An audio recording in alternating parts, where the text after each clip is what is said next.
감사합니다. 오늘 6장의 일부를 읽었지만 사실 6장의 전부를 우리는 다 이미 알고 있습니다. 다리오 왕이 전국에다가 자기 외에 다른 신에게 절을 하면 안 된다라는 법령을 만들고 그 법을 어긴 다니굴을 사자굴에 넣었는데 다니엘이 아무런 해를 입지 않고 나왔다는 아주 유명한 얘기, 교회 학교 어렸을 때부터 많이 들어왔던 그 내용입니다. 오늘 읽었던 본문은 그 이야기의 어떤 하이라이트라고 볼 수 있습니다. 이 6장 전반적으로 이 내용을 읽으면서 다시 한번 제가 말씀을 묵상해 보니까 아주 재밌는 게 나오는데, 이 다리오 왕에게 여기 신상에만 절을 해야 되는 이 법령이 왜 만들어졌는가를 생각해 보니까요, 4절과 5절을 보니까 이제 알 수 있는데, 그 이유가 뭐냐면 다니엘의 실책을 잡아내기 위해 법을 만들었다, 이렇게 나와 있습니다. 그러니까 이 법이 참 재밌는 게, 어떤 국사를 논하면서 이 중요한 장관들의 아이디어가 모아져서 어떤 백성들한테 이게 좋은 법, 실상은 되게 그럴싸하게 다리오 왕만 우리가 바라봐야 됩니다, 그래서 이게 다리오만 절을 해야 됩니다 라고 만든 것 같지만, 그 실상 내부의 마음은 이 다니엘이라는 이 총리가 있는데, 이 사람이 왕의 총애를 받고 남이 잘 되는 꼴은 도저히 볼 수가 없어서 만든 아주 해괴망측한 다니엘 특별법 같은 게 제정이 된 것이죠.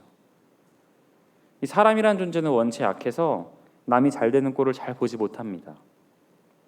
이웃이 땅을 사면 배가 아픈 법이라고, 남이 슬퍼할 때는 이게 같이 슬퍼해 줄 수 있는 척은 할 수 있는데 남이 기쁜 건 도저히 못 보는 것 같아요.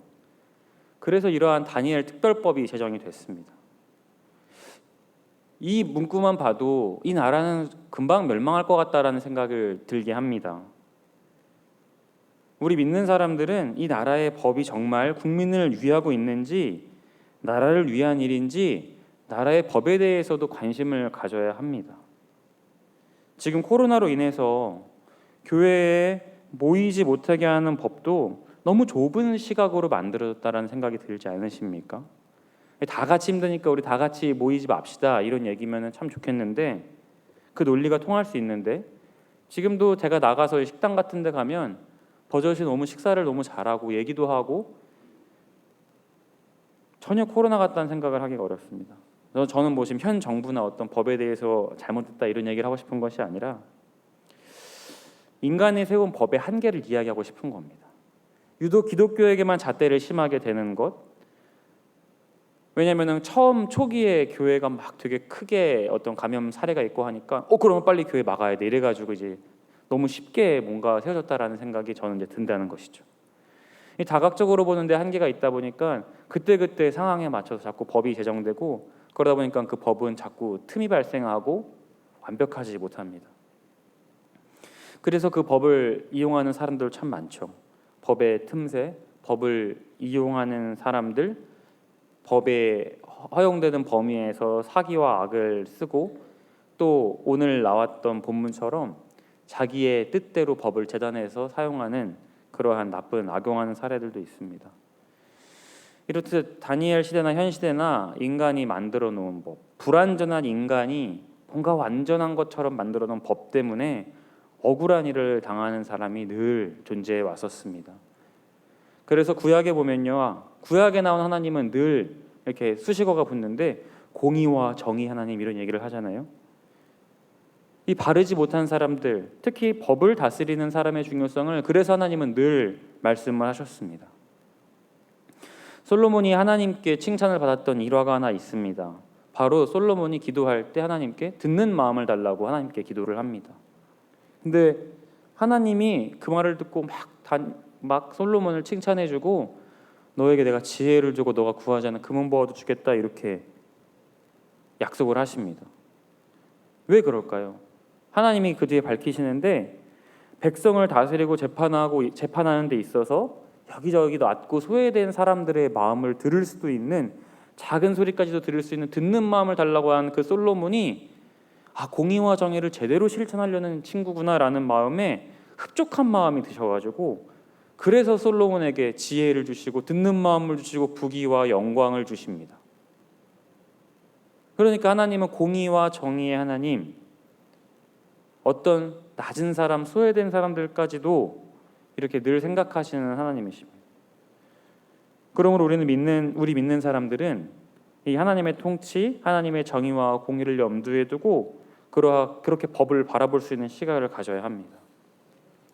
다시 성경으로 돌아와서 그러한 다니엘 특별 법을 제정했는데 다니엘은 여전히 습관을 따라서 기도를 합니다. 3번의 기도를 드립니다. 우리 새벽에 나오시는 성도님들이 참 제가 어쩔 때는 존경스러운 마음이 듭니다. 저는 이제 부끄럽게도 새벽에 기도 한 번 하는 날이 전부인 것도 많고요. 어떤 날에는 새벽에 기도가 잘 되지도 않아가지고 중언부언하다가 돌아가는 날도 있습니다. 이 습관을 따라 다니엘이 3번 기도하는 것, 그리고 이렇게 새벽마다 나오는 성도님들이 참 존경스럽습니다. 제가 이제 신대원을 앞두고 나도 한번 이제 다니엘처럼 기도의 사람이 되어봐야겠다. 그래, 내가 목회를 앞으로 한다 치면 이렇게 살면 안 되겠다 싶어서 저도 하루에 45분을 작정하고 하나님께 기도를 드렸던 날이 있었습니다. 근데 그게 6개월밖에 못 갔어요. 근데 6개월이 어떻게 갔냐면 처음에 이제 막 일주일 차 됐을 때는 막 진짜 기도 한참 한 것 같은데 시간 보니까 10분 지나 있고, 다음 날은 나아지겠지 해가지고 열심히 기도했더니 다음 날은 5분밖에 안 지나 있고, 점점 더 힘들어지는 거예요. 45분이 채우는 게. 그러다가 제가 6개월 뒤에 어쩔 수 없이 그만두는 일이 생겼는데, 제가 그때 담석 수술을 했습니다. 담석이 생겨가지고 수술을 했는데, 참 미련하게 담석이 생기고 아프면은 하나님 더 기도하고 이래야 되는데 머릿속으로 내일 좋다, 내일은 45분 기도 안 해도 된다, 이런 생각을 막 했었어요. 그러니까 참 연약하죠. 그때는 45분을 채워야 된다, 이런 어떤 습관을 가져야 된다 하면서 막 억지로 막 그 시간을 채웠던 것 같습니다. 근데 지금 돌아보니까 참 그게 은혜였고 감사했고 힘들었지만 그때 하나님 참 많이 만나주셨다, 이런 마음이 아직도 그 마음에 듭니다. 더 확신이 들기도 했고요. 이 다니엘의 3번 기도했다는 것이 별거 아닌 게 아니고, 출장, 갑작스러운 일들이 닥치고 아프기도 하고 그럴 때도 그렇게 시간을 구별해서 끈기와 인내로서 계속 3번을 채웠다는 것을 이야기해 주고요. 또 드는 생각이, 다니엘 특별법이 제정됐을 때 이게 누가 봐도 나를 모함하기 위해 만든 법이구나 다니엘이 알았으면 기도의 시간을 바꿨을 것 같아요. 맨날 하는 시간이 있을 거 아니에요? 유대인들이 정해진 시간마다 기도를 하는데 그 정해진 시간에 기도하지 않고 그냥 시간 조금 바꿔서 하나님이 이해해 주시겠지, 이러한 때니까 내가 조금 다른 시간에 할게요 하나님, 이렇게 말하면서 마치 제가 하나님 담석이니까 5분만 기도할게요 한 것처럼, 이런 어려운 때이니까 제가 짧게 기도하겠습니다, 시간을 바꿔서 하겠습니다 할 법도 하는데, 다니엘은 그 시간에 그대로 합니다. 그래서 그 자리에서 그대로 현행범으로 체포되죠. 다니엘은 그 시간에 무조건 기도를 하고 있을 거야 이러면서 들이닥쳤는데 여전히 기도하고 있습니다. 근데 분위기가 전혀 그런 내용들은 뭐 없지만, 저희가 얘기를 읽으면서 느끼는 것은 다니엘은 전혀 내가 이 기도하는 게 악도 아니고 나라를 망치는 것도 아니고 전혀 법을 위반한 사람의 행동처럼 하지 않은 죄인이 아닌 것 같은 행동을 합니다. 그리고 심지어는 왕도 이 다니엘이 사자굴에 들어가는 것에 대해서 굉장히 속상해하며 내가 어떻게 할 수 없으니 정말 너희 하나님이 너를 지켜주길 바란다, 이렇게 얘기하고, 오늘 본문 말씀처럼 정말 기적적으로 그 사자굴에서 당당히 걸어 나온 다니엘을 우리가 보게 됩니다. 그런데 이 얘기를 통해서 오늘 하고 싶은 하나님 말씀은요, 이렇게 하나님의 통치, 구원의 승리를 경험하고 은혜가 충만한 구절로 우리가 느껴지지만, 실상 기독교 역사에서 많은 믿는 사람들이 사자굴에 들어가서 그대로 사자의 밥이 되고 화형당해서 죽은 사람들이 훨씬 많다는 사실이랍니다. 오늘 말씀 제목이 피를 먹고 자란 나무인데, 이 피를 먹고 자란 나무는 곧 우리가 믿는 기독교 예수님을 이야기합니다. 예수님조차도 십자가에 달려서 돌아가셨습니다. 예수님을 구주로 영접한 사람들의 어떠한 피로 인해, 그 순교에 흘린 피로 인해서 우리들이 이렇게 신앙생활할 수 있다는 이야기를 하고 싶었습니다. 다니엘이 만약 사자굴에 들어가서 죽었다고 한들, 그러니까 살지 못했다고 해서 그가 잊혀질 사람, 그의 죽음은 개죽음, 허무한 죽음이 아니고 순교자로서 본이 되는 삶을 우리에게 보여준다는 것입니다. 다니엘이 죽음 앞에서도 법을, 그 당시에 다니엘 특별법을 어기면서 계속해서 초연한 모습을 보이고 순교하더라도 표정 바뀌지 않고, 그런 이유가 어디에 있습니까? 바로 그의 기도의 습관, 그는 기도하는 사람이었기 때문입니다. 그가 이렇게 습관화된 기도 생활이 없었다면 그는 이미 그 운명을 이겨내지 못하는 사람이었을 겁니다. 다니엘의 기구한 운명을 아시죠? 그는 이미 10대의 조국, 가정, 자신 존재 자체를 송두리째 잃어버리는, 나라를 잃어버리는 경험을 하고요. 그 뛰어나다는, 박식하다는 두뇌를 가지고 이 젊음을 포로로 저당 잡혀 이 땅에 와서 그렇게 여러 지식들을 막 탐닉하고 이런 왕궁에서 자신의 젊음을 포로로 잡혀서 그렇게 살아왔습니다. 그런 그에게 무슨 낙이 있었겠습니까? 근데 그는 그런 비참하고 어려운 가운데서 하나님이라는 매개체, 나의 유대인이라는 유일신 하나님을 알고 관계 맺고 소통하면서 자신의 그 기구한 운명을 이렇게 하나님 앞에서 키워나갔던 것이죠. 그러니까 그에게는 기도 외에는 정말 답이 없었던 것입니다.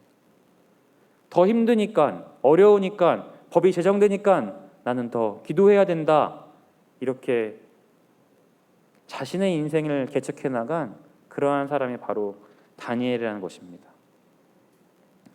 사랑하는 명성제일 성도님들, 특별히 새벽에 늘 습관을 따라 기도하러 나오신 우리 성도님들은 참 귀한 분들이십니다. 세상의 헛된 신을 버리고 하나님 앞에서 나오신 순교자와 같으신 분들이십니다. 그래서 우리는 어려운 때, 이 어려운 이 세대를 위해서, 우리는 자녀 세대를 위해서 더 기도해야 합니다. 우리의 피와 눈물이 뿌려진 그 자리에 다시 새싹이 돋고 나무가 이렇게 잘 자라날 것입니다.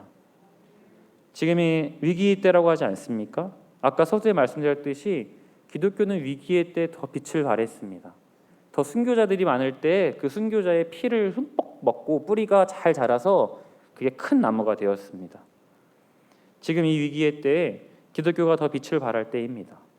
어둠일 때에 작은 빛이 더 환하게 빛나는 법입니다.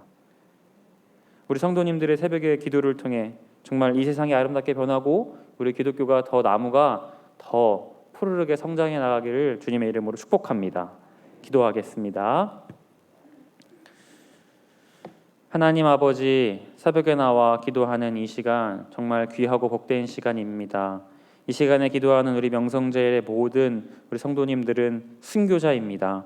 하나님, 우리 눈물의 피를 이 시간에 심어 정말 기독교, 우리 믿는 하나님 자녀 세대에도 잘 전달되어 정말 하나님께 영광을 드높이는 우리 명성제일을 낼 수 있도록 주님께서 축복하여 주시옵소서. 존귀하신 예수님 이름으로 기도합니다.